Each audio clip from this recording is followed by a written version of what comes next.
Hello everybody. So today got a new lens for the camera. Now I've been using this 24 by 70 millimeter lens by Sigma, and it's a great lens, very expensive lens.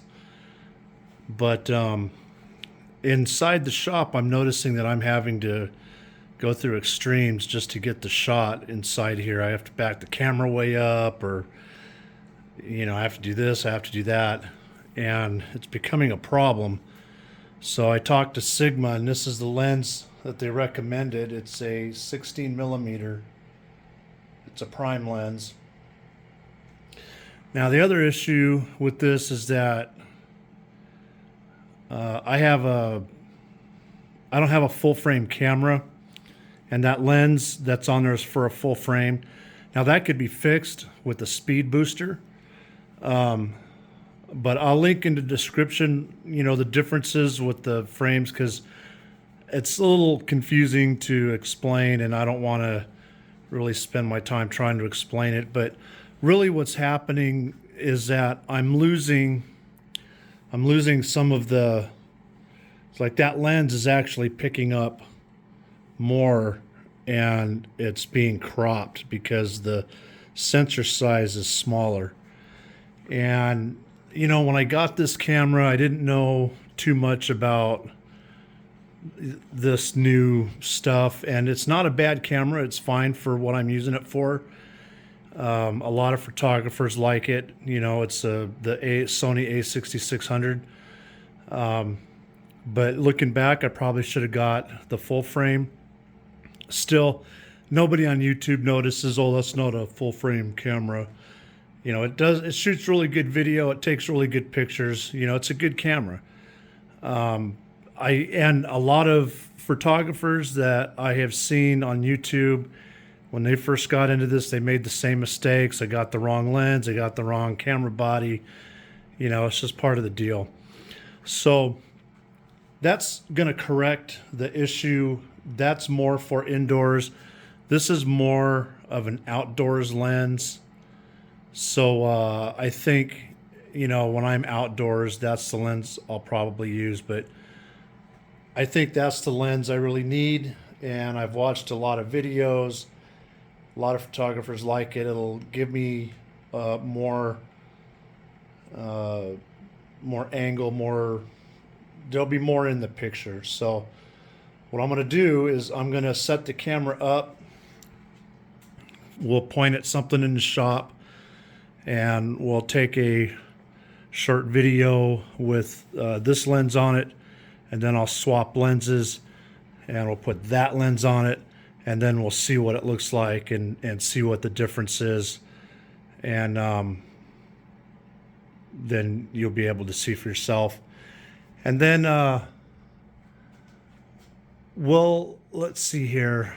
I think what I'll do is talk about the cat leashes, because this came up on another channel.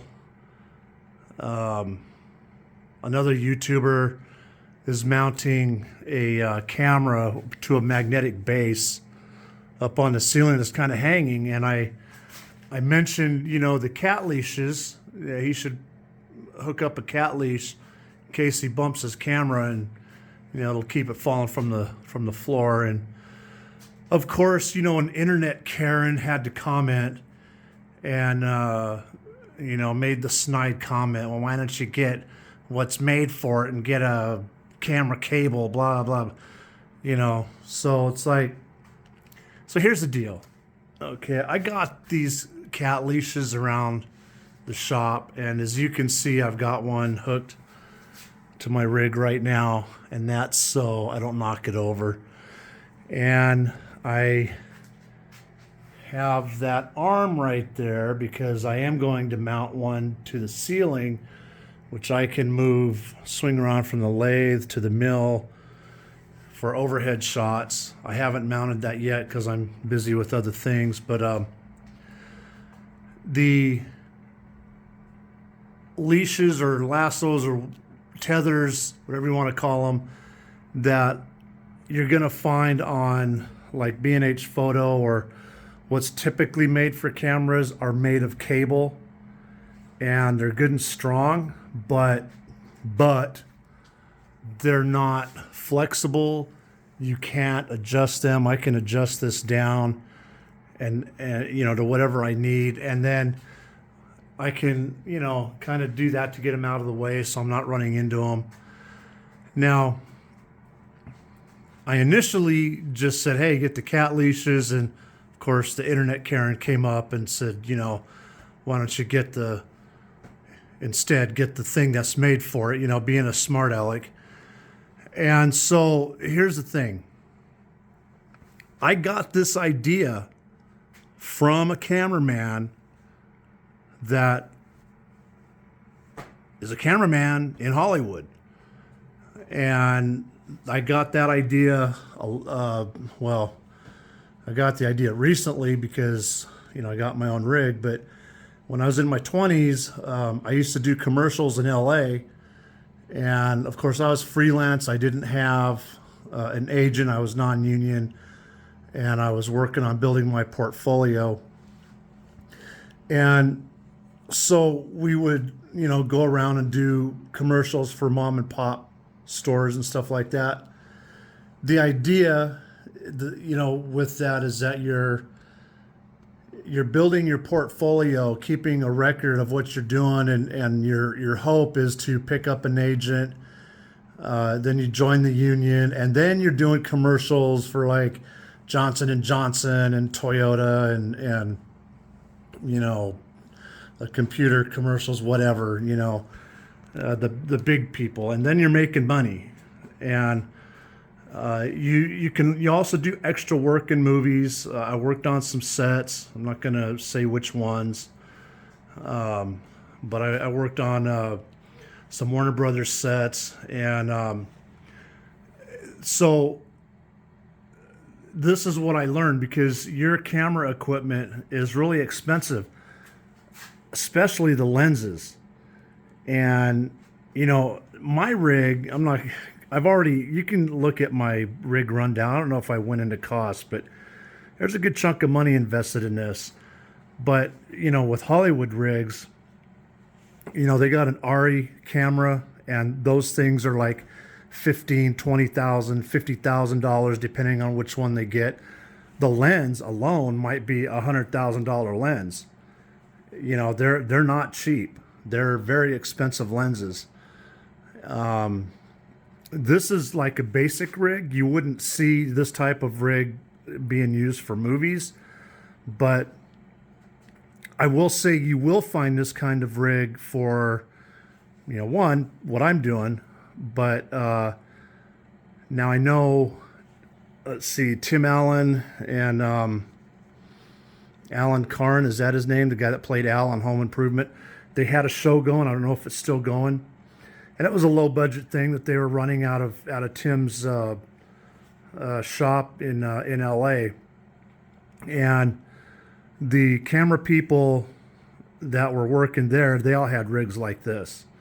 So it depends on the type of production that you're doing.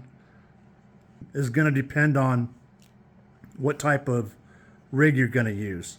And they might use, you know, a DSLR camera.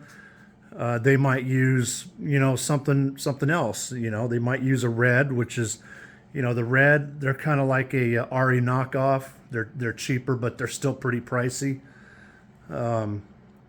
So in any case, you know, you want to protect at all costs your equipment. And they have a specific protocol for handling lenses. So when a lens comes off, you've got to hold it a certain way. You know, you've got to announce, everybody has to know that you've got that lens and that you're moving with it and that you're grabbing another lens and you're putting it on there, because they don't want accidents. They don't want those lenses dropping. It's a big deal. And in cases where they're, you know, working in environments like this, indoors, whatever, wherever possible, you know, you're likely going to tie your rig up so it doesn't get knocked down. Especially if you got a hanging camera, you're gonna definitely tie it up then. So for all you internet Karens that think you know it all, the cat leash is something, Hollywood uses all kinds of unconventional things, and this is one of them. And the tethers that are made out of steel, they're, you can't do this with them. They're not flexible. They're stiff. If they knock on your camera equipment, they'll scratch. These aren't going to scratch. These are plenty strong. This is a thicker cat leash. All the rest of mine are thinner. This is more, this will hold that rig no problem. This is plenty strong. It's soft, it's flexible, you can adjust it. You got the loop, you can lash it around a beam or put it through a hole. So cat leashes are like perfect for what you're doing. And although I've got this on here, they usually have some other deal that they set up onto their frames for lassoing it. Everybody's rig is different. There's no two rigs that are exactly alike. It's you build your rig according to what you're doing, and that's how my rig is built. If you see somebody else on you, their rig's going to be different. I went over coming up with this idea right here, and then these typically right here were mounting behind this. So on this rig, the camera is putting the image into here, and I'm recording off this. I'm not recording off the camera. The camera and this is powered off of this battery. And if you've watched YouTube enough, you've seen YouTubers have problems with their camera. The battery goes dead, especially if they're using GoPros. And I didn't want to have that issue, so that's why I got the big bulky camera. It's not going to go dead anytime soon, and I can check my power level. I'm all charged up, so I'm good to go. These use batteries. I think you can put rechargeables. I don't know that you can plug into power. I don't think you can. These are meant to be portable, but these aren't really an issue. They just take batteries.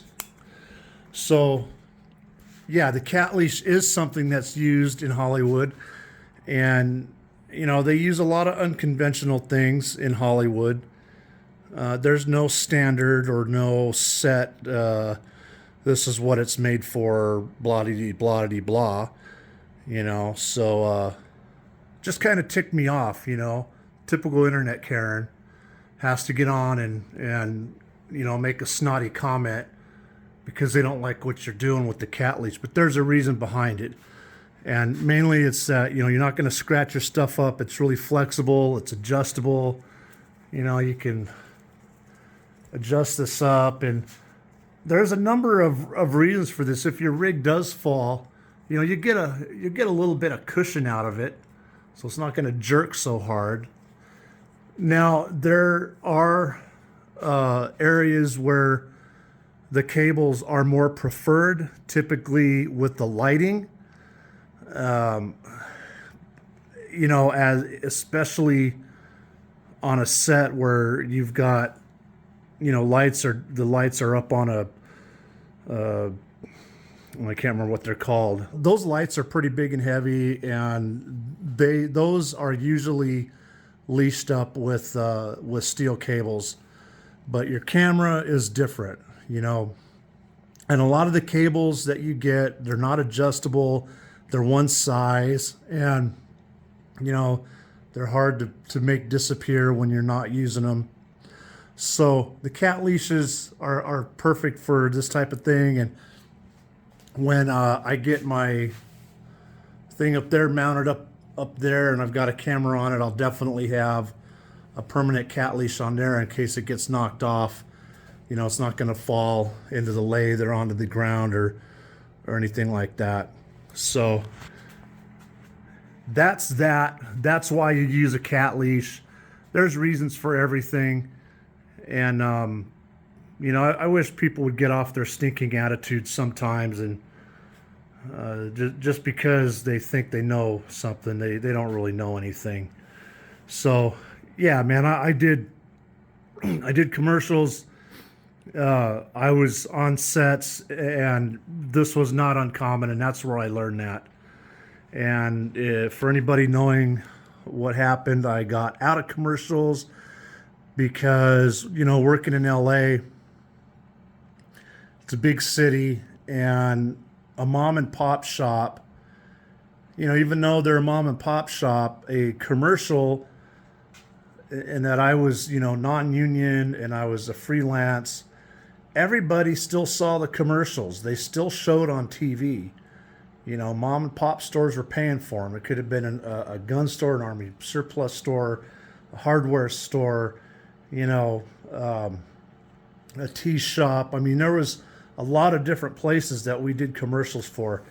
And I would be, in the grocery store just shopping. And people were stopping me all the time, because they recognized me in a commercial. And they'd act all weird and they'd want my autograph. And, it's like they'd point me out. Or like this one time I went to a friend's house and he had a whole bunch of people over, and I walked in the door and the whole place went silent. And everybody was staring at me. And finally somebody said, "Oh, you were just on TV." And that was like it for me. At that point, I just had it, and I didn't want to do it no more. I like my privacy, and that's why I stand behind the camera. That's why I'm not in front of the camera. That's why this is all you're ever going to see. I just don't like the attention, and a lot of famous people, they like the attention. They're narcissistic. They're all into themselves, and they like all the attention of being famous and people being starstruck, and that's fine for them. I don't like it. I didn't like it, and I was done with it. And it's kind of too bad because, once I would have gone union and gotten an agent, I mean, you can make millions of dollars doing commercials, man. They pay really, really well. So it could have been, something that really paid off if I'd have stuck with it. And sometimes I think about that and think about maybe I should have. It's too late for all that now. Can't go back, but it is what it is, and that's just it. So anyway, that's the explanation for the cat leashes. There is no right or wrong. There is no set way when you're doing filming. People in Hollywood, cameramen and all that, they do whatever works, and if it works, that's what they're gonna do. There's no set standard. I don't care what internet Karens have to say. They can just go in a corner and stick it. So I'm gonna set this camera up. We're gonna do camera A, then we're gonna do camera B, so we can see the difference in lenses. And we're gonna do that and get that set up right now. All right, here's shot A with the 24 by 70 millimeter Sigma zoom autofocus lens, and we're zoomed in. We're at 24 millimeters, and that's all I can squeeze into that frame right now. And this is the 16 millimeter, and you can see the difference. I mean, look at how much more is in that shot now. And that's great because I don't have to back the camera way up. I mean, right now I'm probably 10 feet away from the metal lathe. And when I'm shooting, I need to be a lot closer. So right now we're in autofocus. So yeah, that's why I got that lens. And it's also a 1.4 f-stop. So it's really good for indoors because 1.4 takes in a lot of light. And the other lens is a 2.4, which is better for outside anyway, because outside is going to be a lot brighter. You're going to take in more light. So while you can shoot with this outside, you're not going to shoot with it at f1.4. You're going to put it at 2.4 or higher. And you can see I got a lot more in here too. That's really good. Now, since this isn't a zoom lens, you know, I need to get the camera closer if I'm going to get a more close-in shot, or I need to put the zoom lens back on. But I'm probably not going to use that other lens until I get a speed booster.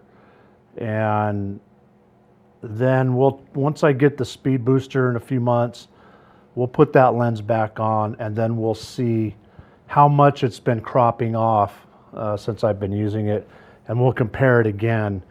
But I can tell you right now, this lens is still going to give a much wider field of view than the 24 by 70 millimeter zoom lens, even with the speed booster on it. So yeah, this is good. I'm happy with this. All right, folks, that would be it. Don't be an internet Karen.